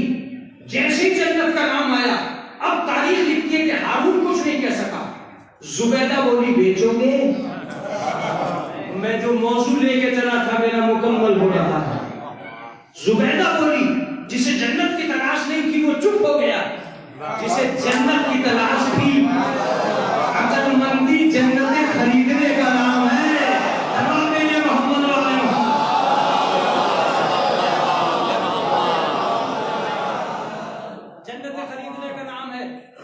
جیسے ہی زبیدہ نے کہا بیچو گے؟ کہا بالکل. کیا قیمت؟ کا 4 دینار. یہ لو. جنت بک گئی. جنت بکی مگر میرا یہ مجمع نہیں بولا. اس مجمع کو تو بولنا چاہیے تھا کہ مولانا کیا کر رہے ہو؟ ہم منبر سے جنت بیچے تو بہت بڑا فتویٰ. اس نے زمین پر بیٹھ کر پیروں کی مٹی کے روزے سے کہی تھی. توجہ دیجیے گا. مولوی بیچے تو فتوے کو فتوے. سوال یہ پیدا ہوتا ہے کہ بہلول نہیں بیچی تو کچھ نہیں. تو ایک پراپرٹی ڈیلر اتنا پسند اور مولوی کیوں بول رہے ہیں؟ آج مجھ سے سنیے اور گونجنا چاہیے اس مجلس کو. اگر منبر حسین سے جنت کی بات نہیں ہو سکی تو کب ہوگی؟ کیا رشتہ ہے اس انسان کا جنت سے؟ جنت کی بات ہونی ہے تو منبر ہی سے ہوگی، مولوی ہی کریں گے، حسین کی مجلس ہی میں ہوگی. اس لیے کہ جو حسین کی مجلس میں نہیں آ سکتا وہ جنت میں نہیں جا سکتا. یہ دشمن کی ڈالی ہوئی سازش ہے کہ مولویوں کو جنت کی بات نہ کریں. اس لیے مولویوں کے اوپر الزام کی بوچھار کر دو. تو صاحب نہیں تو کہہ رہے یہ مولوی ہے جنت بیچ کے جا رہے ہیں ممبر سے. اگر مولوی جنت کی بات نہیں کرے گا تو کون؟ اسے نہیں ہوگا. جو زمین میں گھر بنا کے کر رہا تھا ہم امام کے گھر میں کر رہے ہیں تو تعجب ہے. وہ گھر میں کر رہا تھا. ایک سوال کرنے والا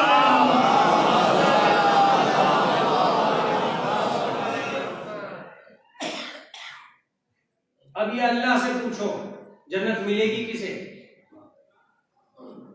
روزے رکھ لیے کنفرم؟ ہاں بالکل. شوگر تھی کیا تھی؟ اس کے باوجود بھی رکھ ڈالے گا، اس کے باوجود بھی رکھ ڈالے. اب اللہ سے کہہ دو کہ ایک روٹی کا ٹکڑا 29 رمضان کو افطار میں بھیج دے.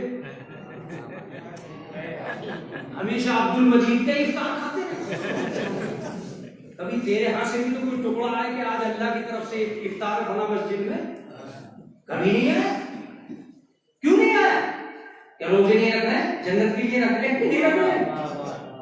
آخر جنتی ہو گئے کہ نہیں ہو گئے؟ روزے رکھ کے، نمازیں پڑھ کے، خیرات کر کے، سچ بول کے، سارے کام کرو چلو، دے دے لٹا کے.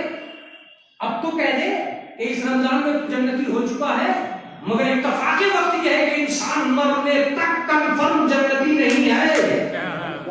جملہ ہے جہاں دنیا کا کوئی آدمی کنفرم جنتی نہیں ہے، وہاں فاطمہ کے چھوٹے چھوٹے بچے جوانان جنت کے کنفرم سردار ہیں.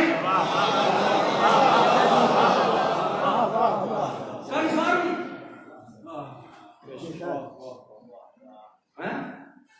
ہم بوڑھے ہو گئے جنتی نہیں ہو سکے، وہ بچپن ہی میں سوار سردار جوانان جنت اور کنفرم.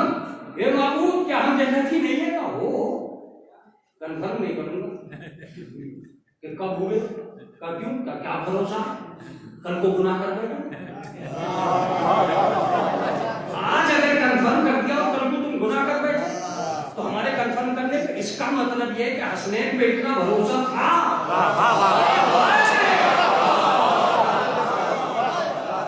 اس کا مطلب قدرت کو حسنین پہ اتنا بھروسہ تھا کہ اگر انہیں آج سردار جوانان جنت بنایا تو یہ محشر تک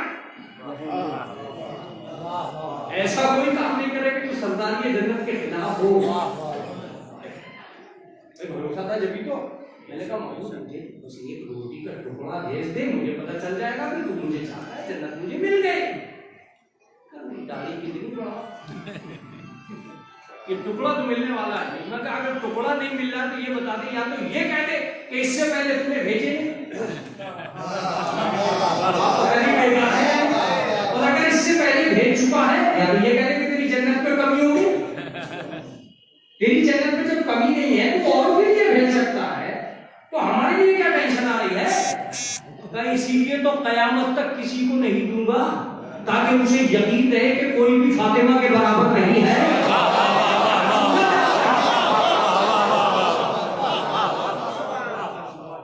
فاطمہ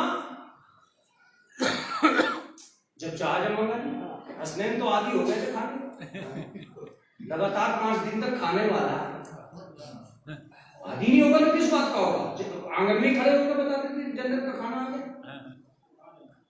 اتنا کھائے کیوں؟ معبود کا فاطمہ ہی کا کام ہے، کسی اور کا نہیں. میں نے کہا مجھے نہیں دے سکتا. کب بالکل نہیں دوں گا. میں نے کہا کب دے گا؟ کہ جب جنت میں آئے. کیوں؟ کا احساس تو رہے کہ جنت میں جا کے کھانے والے اور ہیں، منگا کے کھانے والے.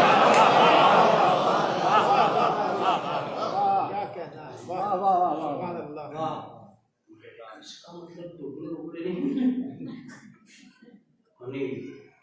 تو معبود کمی کیا ہے مجھ میں؟ روزے نہیں رکھتا، سچ نہیں بولتا، نمازیں نہیں پڑھتا، خیرات نہیں کرتا، سب کچھ کر دوں گا. کیا اسماعیلیوں سے بھی منع گرا ہوں جو کنفرم جنت کا زندگی میں دے دیتے ہیں امام. ان کے حاضر امام جو ہیں اسماعیلیوں کے، وہ کنفرم ایک ٹکڑا دیتے ہیں. 5 لاکھ روپے دے دو تو جنت کی یہ والی سیڑھی، 10 لاکھ تو اتنی، 30 لاکھ تو اتنی. ان کے ہوتے ہیں اگر وہ گھر میں جائیں گے مشافعہ کریں گے تو اتنے لاکھ، ناشتہ کریں گے تو اتنے لاکھ، کھانا کھائیں گے تو اتنے لاکھ. اسی طرح مرنے سے پہلے جنت کا جون سا طبقہ چاہیے اتنے لاکھ حاضر امام کو دو. حاضر امام کیوں ہے؟ تو اس لیے کہ ہمارے امام غائب ہے. یہ ہمارے غائب کا صدقہ ہے کہ یہ حاضری چل رہی ہے ان کی. ایک خلافت محمد ان کی حاضری کا چلنا مشکل ہو جاتا ہے. اور اتفاق ہے یہ حاضر اور پھر حاضر بھی نہیں، حاضر امام. ان کے یہاں جنت کنفرم ہوتی ہے. اس کے علاوہ جنت منت کنفرم کہیں دنیا میں کوئی بھی آدمی یہ کر ہی نہیں پا رہا. تو میں نے کہا یہ ٹکڑا کیوں نہیں ملتا؟ کہا اس لیے نہیں ملے گا، اس دن تجھے یہ ٹکڑا مل سکتا ہے، جنت کا دسترخوان مل سکتا ہے، کھانا مل سکتا ہے، جس دن یہ کنفرم ہو جائے گا کہ اب تو گناہ نہیں کرے گا. میں نے کہا وہ کب ملے گا؟ کہ جب مر گیا تو یہ طے ہو گیا کہ اب تو گناہ نہیں کرے گا. گناہ کا دسترخوان اب تجھے فوراً کہا اٹھو بڑی جنتی لتی کنتم بہا توعدون، انہیں جنت کی بشارت دو جس کا ان سے وعدہ کیا گیا. مرنے کے بعد کہا پہلے نہیں کہا. کہنے اب تو کنفرم ہے، اب تو کھا. میں نے کہا اس کا مطلب وہی کھا سکتا ہے جو گناہ نہ کرے. تو فاطمہ نے اس لیے کھایا کہ وہ معصومہ تھی، علی نے اس لیے کھایا کہ معصوم تھے، حسنین نے اس لیے کھایا کہ معصوم نے کریمہ نہیں تھی. رسول اللہ نے اس لیے کہا کہ معصوم تھے. میری سمجھ میں یہ نہیں آتا کہ فرشتہ نے کیسے کھایا. آپ کا چپ ہونا تعجب ہے. فرشتہ نے کیسے کھایا؟ پتا چلا جناب فاطمہ کا کمال یہ تھا کہ جو اس کے گھر میں ہوتا ہے خدا کو یقین ہوتا ہے کہ وہ گناہ نہیں کرے گا.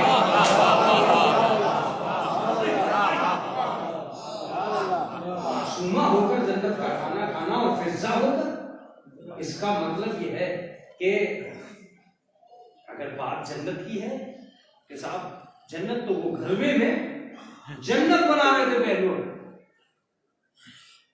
جناب زبیدہ نے کہا کہ بھیجو گی 4 دینار دے دیا اور چل دی. میں نے کہا تو کچھ ہوا ہی.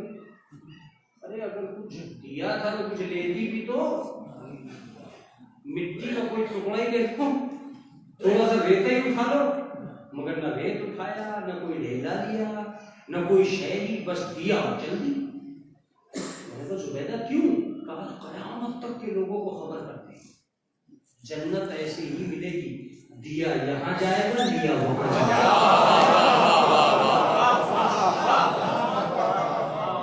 یہاں دیتے رہو، وہاں دیتے رہو. خمس یہاں دو، جزا وہاں. پیسہ یہاں دو، عطا وہاں ہوگا. اس کا مطلب یہ ہے کہ ایک طریقہ کار ہے جنت کا، اور جناب زبیدہ نے یہ سبق دیا. ہاں میں اتنا ضرور کہوں گا کہ اگر اس واقعے میں گھروے کے اندر جنت آ سکتی ہے تو کھپنچوں کے تعزیے میں کربلا آ سکتی ہے. یہ ایک شواہد ہے، ایک مثال ہے. اگر وہ جنت کا کمرہ تھا وہ گھروا، تو یہ جو تعزیہ ہے یہ روزہ ہے. یہی کربلا، یہی عقیدت کا محور ہے. جس طرح زبیدہ کی عقیدت جنت خرید رہی تھی، اسی طریقے سے ہر وہ آدمی جنت خرید سکتا ہے. میں ایک اور واقعے کی طرف 2 منٹ میں اشارہ کر دوں گا، اور وہ واقعہ یہ ہے کہ رسول اللہ نے کہا جو علی کے جیتنے کی خبر دے گا ہم سے جنت کی خوشخبری دے گا. جنت خریدنے کا نام عقل ہے. سلمان فوراً دروازے، کچھ جوان وہاں پہنچے میدان میں. جیسے ہی علی جیتے وہ بھاگے ہوئے آئے. جناب سلمان نے منہ اندر کر کے کہا رسول اللہ مبارک علی جیتے. تمہیں جنت دوں. چالاکی دوڑتی رہی، عقل مندی بیٹھی رہی.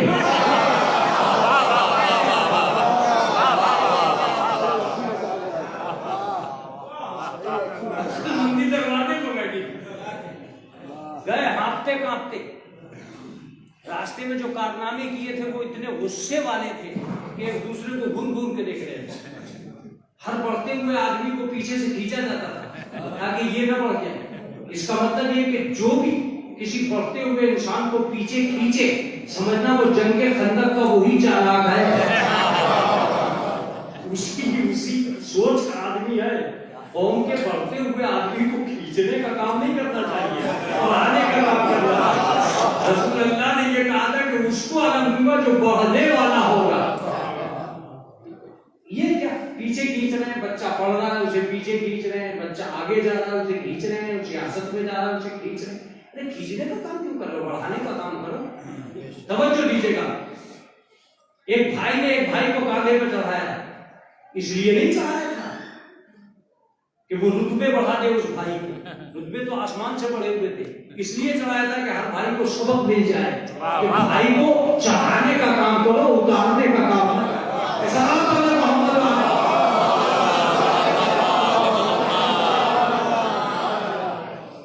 میں دوسرا جملہ بھی کہوں، غدیر ایسے بھی سنی جاتی ہے. ایک بھائی نے ایک بھائی کو اٹھایا تاکہ دنیا کے ہر بھائی کو پیغام ملے کہ بھائی بھائی کو گراتا نہیں ہے، اٹھاتا ہے.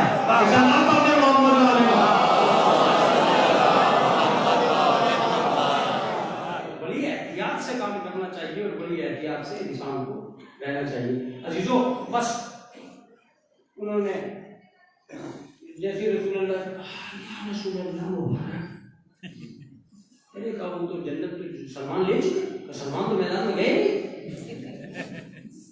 آپ نے غور کیا سارے کے سارے آئے جناب سلمان کے پاس، زور تم تو میدان میں گئے تھے. تم باغ کے تم کیوں گئے تھے؟ میں کیوں جاتا میدان میں؟ اور تم یہی دیکھنے تو گئے تھے کہ علی کب جیتتے ہیں اور کب ہارتے ہیں. اس کا مطلب یہ کہ تمہیں علی کے ہارنے کا بھی کہیں کہیں شک تھا. مجھے تو یقین تھا کہ علی ہارے گا ہی نہیں. دیکھ یہ رہا تھا کب جیتے. تمہیں بھاگتے ہوئے دیکھا سمجھ گیا جیت گئے. تمہارے ذہن میں ہارنے کی بات تھی تبھی تو تم میدان میں گئے تھے. اس کا مطلب یہ کیا عقل مندی پہلے سے یقین رکھتی ہے کہ معصوم کیا کرتا ہے. چالاکی کو یقین ہی نہیں ہوتا کہ معصوم کیا کرتا ہے. ایک سلام پڑھتے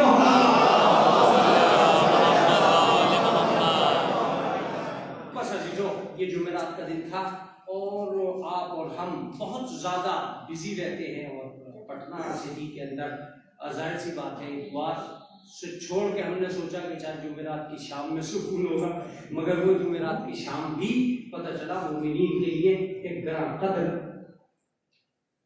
تعزیت لیے بیٹھی تھی. کہیں 40واں اور کہیں دوسری.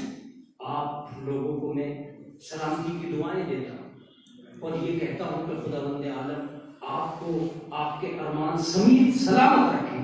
جو قوم کا اتنا ساتھ دیتے ہیں کہ اس کی تعزیت میں اس کی تسلیت میں اس خاندان تک پہنچے. حالانکہ یہ خاندان جس کے ہاں یہ مجلس ہے وہ خود قوم کا ایک حصہ اور ایسا ایک اجاگر حصہ رہا ہے جس نے انجمن کے لیے اپنے کارنامے اور کارہائے نمایاں انجام دیے ہیں. پٹنہ سٹی انہیں اچھی طریقے سے پہچانتا ہے. تاہم میں یہ بھی کہوں گا کہ 1 سال کے بعد پٹنہ کا سفر کر کے میں یہاں آیا ہوں اور یہ پہلی مرتبہ ہے کہ مثلا 1 سال کے اندر کسی پلین میں بیٹھا ہوں. اب میں آپ سے کہوں گا کہ اس کورونا وائرس کی وہ ساری یادیں جمع کر لیجئے. پھر اس مجلس میں آنسو بہائیں گے. ساری یادیں جمع کر لیجئے کہ کس کس طریقے کے لوگ آپ کے ہاتھوں سے نکل گئے. نکلے تو ٹھیک لیکن اس غم میں آپ کا دل کہیں مطمئن نہیں ہو پا رہا ہے. بہت سی مجلسیں ہم اب پڑھنے جا رہے ہیں جو اس وقت نہیں ہو پائی تھی. اب وہ مجلسیں ہو رہی ہیں انہیں ہم پڑھنے کے لیے جا رہے ہیں اور وہاں ایک ماتم ہوتا ہے کہ اس وقت ہم مجلس نہیں کر پائے. عزیزوں کورونا وائرس میں بھی اپنے علاقے میں اپنی گاڑی میں بیٹھ کے جب ادھر ادھر مجلسیں پڑھنے کے لیے گیا ہوں تو میں بھی بہت کیوں رویا ہوں یہ مجھ سے سنیے. اس لیے رویا ہوں کہ جب 10-12 آدمیوں میں مجلس پڑھتا تھا تو بہت روتا تھا کہ ایسا نہیں ہوتا. لیکن پھر دل آواز دیتا تھا کہ نہیں مولانا رونے کی بات نہیں ہے کم سے کم 12 ہی آدمی سے. لیکن مجلس میں آ تو گئے. حسین تو اتنے تنہا رہ گئے تھے کہ اپنے لال کی میت اٹھائی اور کوئی بازو پکڑنے نہیں پڑا. یہ ہمارا وہ سماج ہے جس نے کورونا وائرس میں بھی کسی باپ کی میت کو بیٹے سے اٹھانے نہیں دیا. لوگ سامنے آ گئے بلکہ ایسے بھی واقعات آئے ہیں کہ دوسری قوم کے لوگوں نے جنازہ اٹھایا مگر اس بیٹے کو آج سلام کیجیے جو باپ کی میت پہ کھڑے ہو کے یہ جملہ کہہ رہا تھا بابا بابا میرے ہاتھ بندے ہیں میں آپ کی میت کو اٹھا نہیں سکتا.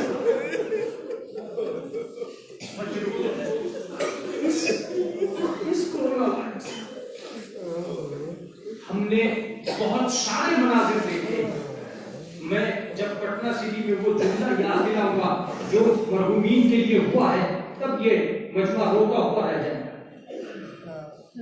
کسی بھی 40ویں میں اور کسی بھی مرنے والے کے یہاں جب ایک سوال اٹھا جب ان سے یہ پوچھا گیا کہ یہ 40واں کتنے دن میں ہو رہا ہے تو سب نے ایک ہی جملہ کہا کہ مولانا 40 دن کے اندر ہو رہا ہے. اس کا مطلب یہ ہے کہ مصائب و آلام کے باوجود آپ کے یہاں 40 دن کے اندر ہو گئے. اب سوچئے کہ جب جناب سید سجاد نے اپنی پھوپھی سے کہا پھوپھی اماں ہم آزاد ہو گئے تو جناب زینب نے کہا میں ابھی اپنے بھیا کا چہلو کر. یہ سوال جناب زینب کی زبان پہ آیا کہ میں اپنے بھیا کا چہلو نہ کر پائی. دوسرا سوال سنیے اور گریہ کیجئے. دوسرا سوال یہ تھا جناب سید سجاد کا پھوپھی اماں ہمارے پاس ہے کیا تو ہم چہلو کریں گے. کہا بیٹا یزید سے کہہ دو وہ ہمارا اسباب واپس کر دے.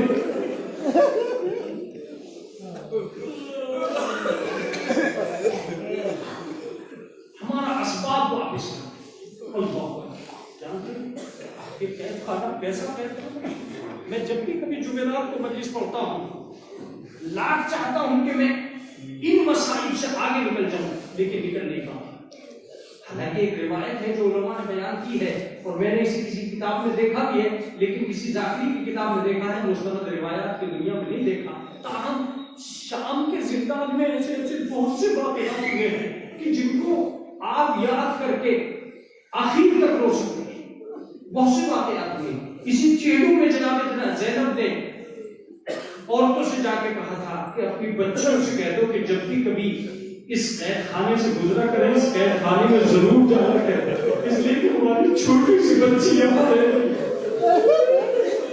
جب جناب زینب سے عورتوں نے پوچھا کہ کیا وجہ ہے کہ تمہاری بچی زندان شام میں دفن ہو گئی ہے, کیا یہ تاب نہیں لا سکی اور پیاسی دنیا سے چلی گئی.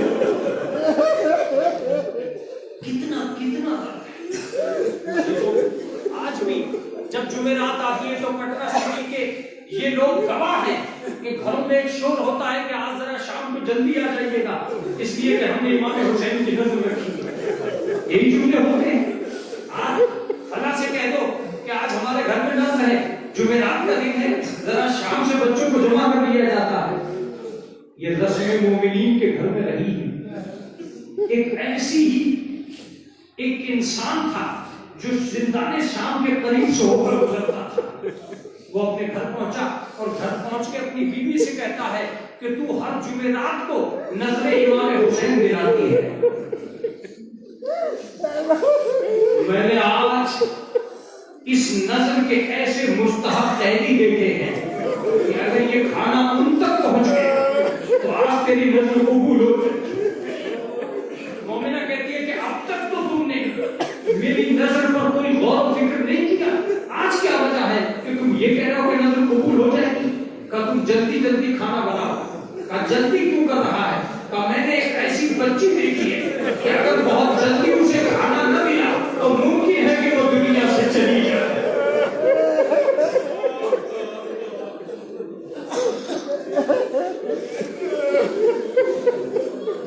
کتنے لوگ ہیں جو جمعرات میں نظریں دلا کر یہ کوشش کرتے ہیں کہ دوسروں تک کھانا پہنچائے, یتیموں تک کھانا پہنچائے.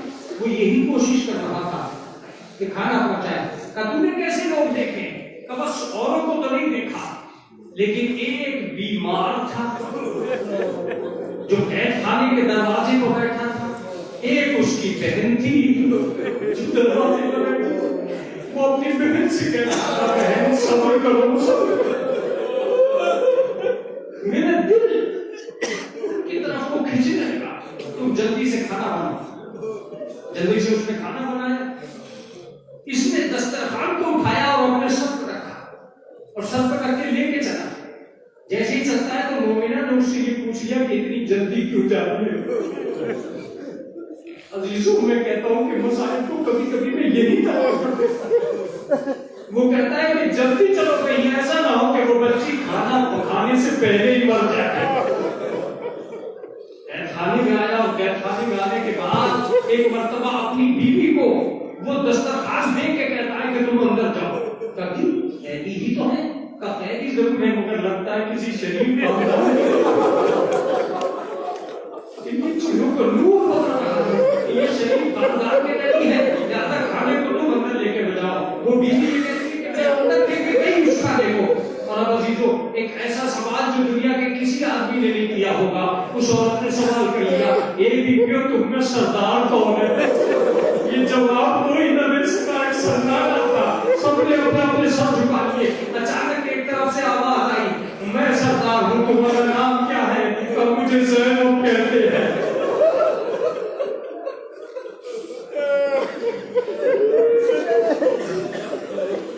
کبھی بھی یہ کھانا لائی ہوں, اس کھانے کو قبول کرو. ایسی بات ہے, علی کی بیٹی زینب کبریٰ سیدہ کی لاڈلی اگر یہ سوال نہ کرتی تو تاریخ میں یہ اجاگر ہی نہ ہوگا. اور یہ علی کے گھرانے کا کمال تھا کہ ایسے وقتوں میں بھی یہ سوال اٹھایا کرتے تھے اور سوال اٹھتا تھا کبھی بھی اگر یہ کھانا صدقہ ہے تو اٹھا لیں.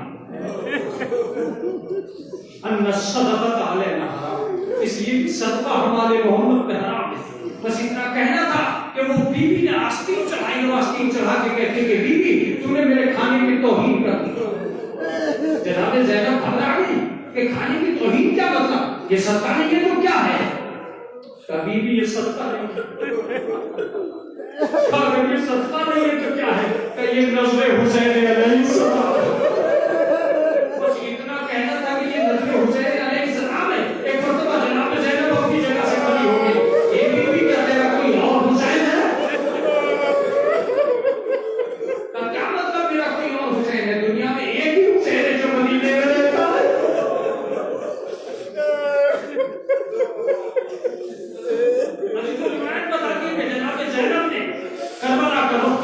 اور کربلا کا رخ کر کے ایک ہی جملہ کہا بھیا حسین تیری چاہنے والی قید خانے تک آ گئی. اب کیا میں اس سے یہ کہہ دوں کہ میں تیری بہن نہیں ہوں؟ ایک مرتبہ کہتی ہے کہ بیوی بتا کیا بات ہے تو اسے نظر حسین کیوں کہہ رہی ہے؟ کہ میں اس لیے کہہ رہی ہوں کہ میں بچپن میں بیمار ہوئی. میرا باپ مجھے رسول کے پاس لے کے گیا تھا. رسول نے خود دعا نہیں مانگی تھی. وہاں چھوٹے سے حسین سے کہا تھا کہ تو اس کے لیے دعا کرتے. بیوی اس نے ننھا سا دامن اٹھا کے کہا تھا پروردگار سے بیمار نہ کرنا. بیوی میں اس دن سے بیمار نہیں ہوئی. مگر میں سلامتی کے امام حسین کی نظر ہم جمعرات کو دلاتی ہوں کہ خدا اس حسین کو سلامت رکھے. اور جناب زینب کا دل بھر آیا. ایک مرتبہ مومنہ کو گلے سے لگایا. گلے سے لگا کے کہا بیوی اس میں شربت کا اضافہ کر دے. تیرا حسین پیاسا کربلا کی میدان میں شہید کر دیا گیا. یہ بچی اسی حسین کی بیٹی ہے. یہ نظر اسی حسین کے نام پہ بلائی ہے. یہ سکینہ تیرے بابر کی چاہنے والی ہے.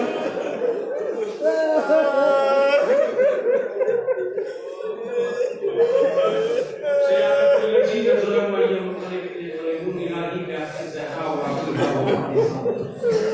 پروردگار عالم کے حاصل تجویز سے ان کے عہدے مشکل کو حل کر. اے معبود ہماری مرادوں کو بردار. پروردگار جو بیمار ہیں کو شفائے کامل راضی ہے. پروردگار عالم یہ تیرے قیامت کے اقتدار ہے کوئی نہیں کا سوا نہیں. معبود اس مجلس کا جو ثواب تو نے مہیا کیا ہے اس کو مرحوم کی روح کے لیے تسلیم کا سبب قرار دے دیں. امام زمانہ کے مرحوم میں تاجیل فرمانا. ایک مرتبہ سورہ ہم اور 3 مرتبہ سورہ اخلاص پڑھ کر مرحوم کے روح کو سمجھتے. طاہرہ جہاں آرا بیگم بنتے مولانا سید شبر.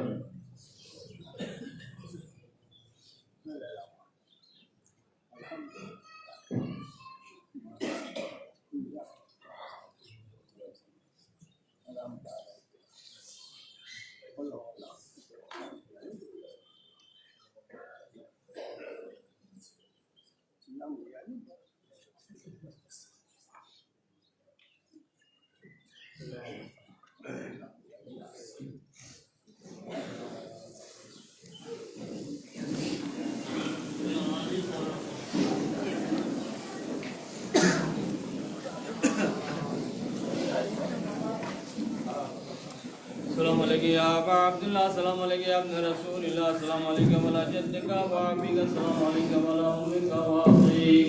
السلام علیکم وعلی الائمة من بنی ورحمۃ اللہ وبرکاتہ.